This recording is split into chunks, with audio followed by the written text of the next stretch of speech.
Hello everyone. आप लोग को पता है कि इस चैनल पे हम सिर्फ ग्रामर का वीडियो बना रहे हैं। जैसे इससे पहले भी हम बहुत सारा वीडियो बना चुके हैं, जैसे टेंस का सारा टॉपिक बता चुके हैं, पार्ट्स ऑफ स्पीच बता चुके हैं, नरेशन बता चुके हैं। आज का जो टॉपिक है वो वॉइस है। इसका आगे भी अभी और भी ग्रामर का वीडियो बनाना है, तो इस चैनल को आप लोग ज़्यादा से ज़्यादा सब्सक्राइब, लाइक, कमेंट जरूर किया कीजिए। कुछ भी डाउट रहता है तो उसको कमेंट जरूर किया कीजिए, और जो भी टॉपिक पे बनाना वीडियो रहता है उसको भी जरूर बोला कीजिए। आज का जो टॉपिक है वो वॉइस है। वॉइस यानी कि वाच ये होता है। वॉइस का डिफिनेशन होता है voice is what describe the relation between the subject and verb the express the action. यानी कि वॉइस उसे बोलते हैं जो सब्जेक्ट और वर्ब यानी कि विषय और क्रिया का रिलेशन यानी संबंध का वर्णन करता है, उसी को हम लोग वॉइस बोलते हैं। सबसे पहले वॉइस कितने प्रकार का होता है? दो प्रकार का, एक्टिव वॉइस और पैसिव वॉइस।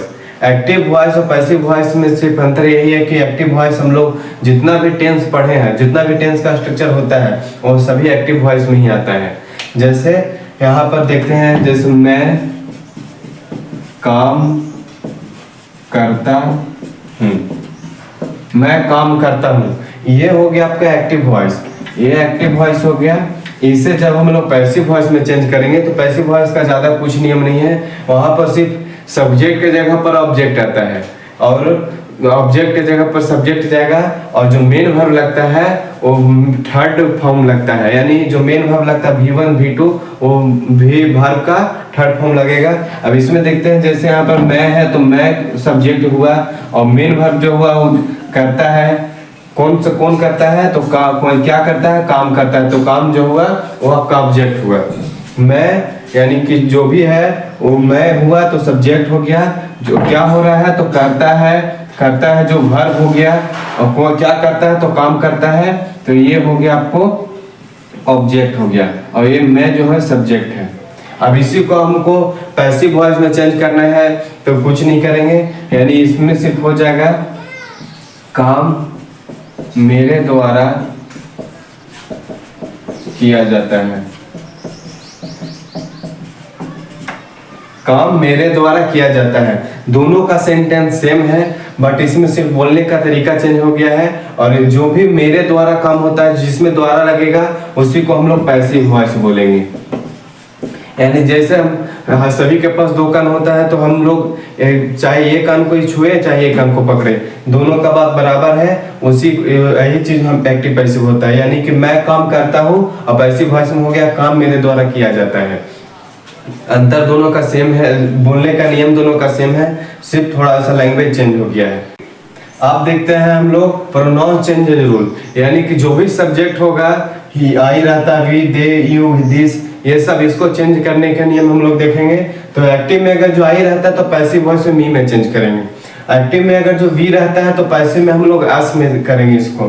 दे रहेगा तो देम में चेंज करेंगे। यू रहेगा तो यू में, यू को कोई चेंज नहीं होता है।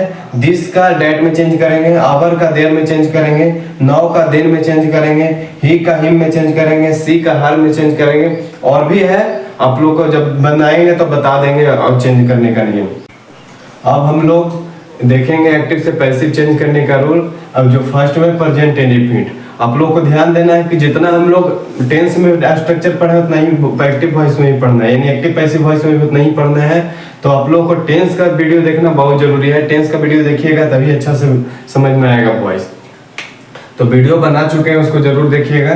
तो फर्स्ट में प्रेजेंट इंडेफिनिट टेंस का, प्रेजेंट इंडेफिनिट टेंस का एक्टिव वॉइस यहाँ पर ये चीज बताया हुआ है कि पहला में होता है subject plus V1 V5 plus object होता है। अब यहाँ पर V1 V5 लगाने का भी नियम उसमें बताया हुआ है कि ही सीट नेम रहेगा उसके साथ V5 का प्रयोग होता है, और बाकी जो वर्ड रहता है उसके साथ V1 का प्रयोग करते हैं हम लोग। तो यहाँ पर जैसे है यू राइट ए लेटर हुआ, यानी कि तुम एक पत्र लिखते हो, तुम एक पत्र लिखते हो, ये एक्टिव वॉइस में है। अब इसको जब पैसिव वॉइस में चेंज करेंगे तो ध्यान देना है कि सब्जेक्ट के जगह पर हमेशा ऑब्जेक्ट ही आएगा। जहां पर भी सब्जेक्ट रहेगा वहां ऑब्जेक्ट आएगा। और यहाँ पर अब यहाँ पता नहीं चल रहा है कि इजराइल कहाँ से आया है, तो ध्यान देना है कि प्रेजेंट इंडेफिनिट जहां भी रहेगा उसको हम लोग प्रेजेंट कंटिन्यूअस में ही चेंज करते हैं। यानी कि यहाँ पर प्रेजेंट इंडेफिनिट है, V1 लगा हुआ है तो इसको प्रेजेंट कंटिन्यूअस में चेंज करेंगे, यानी इज आर एम का प्रयोग करेंगे तो सब्जेक्ट के जगह पर ऑब्जेक्ट आ गया। अब यहाँ पर मेन जो हेल्पिंग वर्ब का प्रयोग होगा वो इज आर एम का होगा। इज आर एम का इसलिए हुआ क्योंकि प्रेजेंट इंडेफिनिट को हम लोग कंटिन्यूअस में चेंज करते हैं। अब यहाँ पर इज आर एम हो गया। अब यहाँ पर मेन वर्ब में जो है सो वर्ब का थर्ड फॉर्म लगा है, यानी कि ध्यान देना है कि एक्टिव वॉइस में कुछ भी रहे मेन वर्ब, यहाँ पर पैसिव वॉइस में जो होगा वो थर्ड फॉर्म ही लगेगा मेन वर्ब का।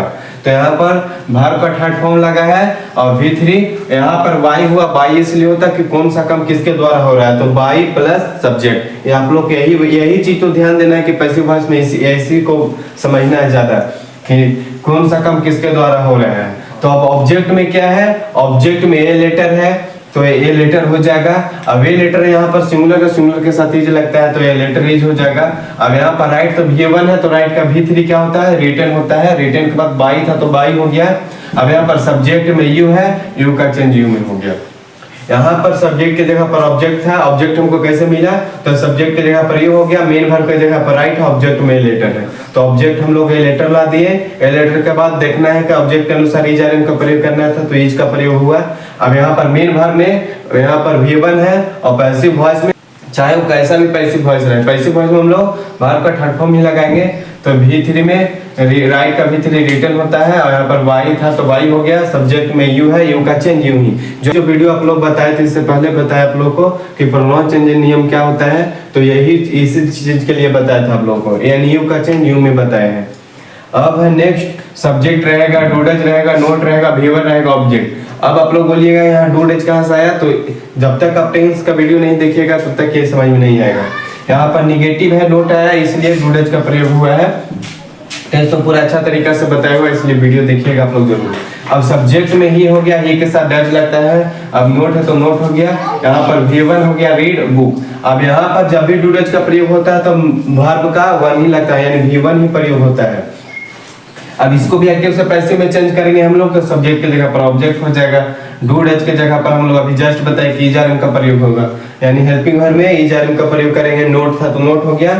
और मेन वर्ब के जगह पर यहाँ पर वर्ब का थर्ड फॉर्म लगाएंगे, उसके बाद बाई हो जाएगा और बाई के बाद ऑब्जेक्ट के जगह पर सब्जेक्ट हो जाएगा, यानी सब्जेक्ट के जगह पर ऑब्जेक्ट और ऑब्जेक्ट के जगह पर सब्जेक्ट हो जाएगा। अब ऑब्जेक्ट में क्या है, तो बुक है। ऑब्जेक्ट देखेंगे कैसे, तो मेन वर्ब के जस्ट बगल में रहता है ऑब्जेक्ट। जैसे सब्जेक्ट में ही हो गया, डू डज की जगह पर डज हो गया, नोट था तो नोट हो गया। मेन वर्ब के जगह पर रीड है और रीड के जस्ट बगल में जो रहता है उसको ऑब्जेक्ट बोलते हैं। तो ऑब्जेक्ट में बुक आ गया, बुक भी सिंगुलर है, सिंगुलर के साथ ही लगेगा।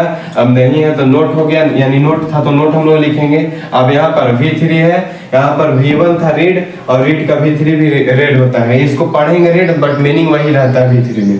बाई है तो बाई हो जाएगा। सब्जेक्ट में ही है, ही का चेंज हिम में करते हैं। आप लोग टेंस जरूर देख लीजिएगा, टेंस देखिएगा तो आप लोग समझ में आ जाएगा। ये दो भी बताए तो आप लोग सब बना लीजिएगा, यानी कि थर्ड फॉर्म में भी कुछ नहीं करना है। डूडज आगे रहेगा तो यहाँ पर इज आर एम आगे का प्रयोग करेंगे, बाकी जैसे प्रोसेस है वैसे ही रहेगा। Thank you.